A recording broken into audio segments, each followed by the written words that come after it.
সবাই কেমন আছেন? আজকে মা বাবার খেজমতের জানি হওয়া যাবে। আল্লাহ বললেন খবরদার, তিন কারণে মায়ের মর্যাদা বেশি। আবার বিশ্ব নিয়ে বললেন বাবা আছে মায়ের মর্যাদা বেশি। এক হাদিসে বললেন 3 গুণ, এক হাদিসে বললেন 4 গুণ। সাহাবী বললেন কার সাথে ভালো আচরণ করব?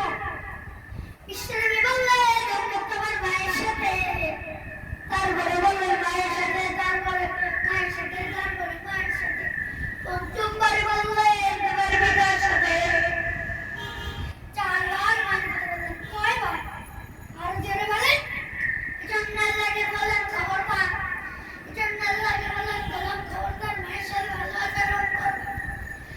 কারণ বাবা তোমার পেটে দেয় নাই, পেটে দিয়েছে কে? রাজা পূজা করেন, পূজা জ্বালার পরে জ্বালা, যন্ত্রণার পরে যন্ত্রণা, বাবা সহ্য করে নাই করেছে কে? তোমার বাবা 2 বছর তোমার বাবা দুধ খাবে না, দুধ খাওয়া যাবে কয় লিটার? তুমি সবার বছর মায়ের দেখুন আমি সবাই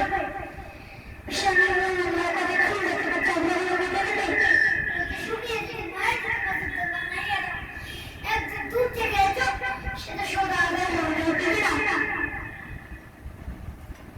ভেতরে দুধের দাম কাটিয়া গায়ের চাপ, পাপসমান শরীরে শোধ হবে না, এমন দরদি ভাবে কেউ বেনাই আমার মা।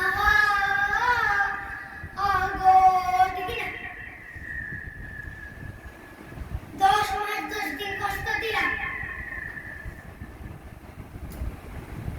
একটা মা তার বাচ্চাকে জমিন আনতে যায়, জমিনে আল্লাহ দেখাতে যে কত কষ্ট করে শুনেন।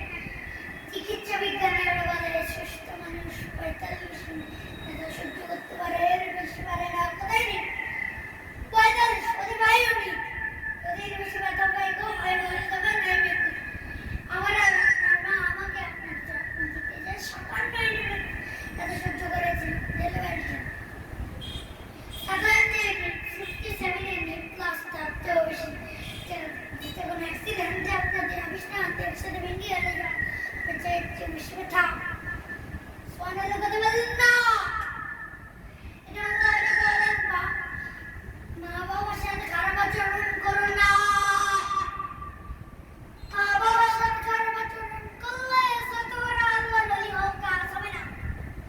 বিশ্বনবী সাহাবায়ে আল্লাহ আলকামা কিনা মৃত্যুর আগে দিয়ে আলকামার মুখ দিয়ে কালামা করে সবাই মিলে আলকামারে বলে কালামা পড়ো। আলকামার সামনে সবাই বলে লা ইলাহা ইল্লাল্লাহ, কিন্তু আলকামার মুখ দিয়ে বের হয় না। 3 দিন পেছনে পড়া কয়দিন? বিশ্বনবী বলেছেন লাকিউ মাউতাকুম লা ইলাহা ইল্লাল্লাহ, তোমরা তোমাদের মুখের সামনে লা ইলাহা দাদা করে যায়, চাচা মনে যায় জমি শুনছেন কাছে কানের সামনে কি কোন লা ইলাহা ইল্লাল্লাহ মুহাম্মাদুর রাসূল। ও শুধু কালামা ধরে পড়বেন, লা ইলাহা ইল্লাল্লাহ পড়বেন, জোর করবেন না। সরে সাসা পড়েন সাসা কালামা পড়েন মুয়াজ্জিন পড়েন, এগুলো বলবেন না। কারণ কোন সুরে জোর করলে এমনি তার উপরে তার জানে না সেটার আগের কথা কানে করুন না, তাহলে ঝামেলা আপনারা নেই। শুধু কানের সামনে গিয়ে মোলায়েম করতে পড়তাম লা ইলাহা ইল্লাল্লাহ তাতে সে বুঝে তবে ঠিক না। বিশ্বনবী সাহাবা করতে কালামা পড়ায় না, সুয়াইদকে বললেন বেলালকে বললেন দুইজনকে আলকার কানের সামনে কালামা পড়ায় এরাই না। বিশ্বনবী আলকার পড়ে থেকে বললেন আলকার কেমন ছিল? আলকার বিপুল খুব আওয়াজ ছিল নবী, জিকির করতে তাহাজ্জুদ মিস হতো না। আলকার মামা দুইটা নাম কে হইতো নাকি আছে মা আছে। আলকার মারা দেখো বিশ্বনে আলকার মানে আলকার মা তোমার বড় আলকার কেমন ছিল? আলকার মা বলে ছিল নামাজ পড়তো, উনি রাখতো, রোজা রাখতো, উনি করতো। তোমার সাথে কেমন আচরণ করতো এই কথা জিজ্ঞেস করার পরে আমার মা কান্না শুরু করে দিয়েছে। দেখে বলে ও নবী, আমার কথা শুনতে নবী পাগলা ছিল, নামাজ রোজা ঠিক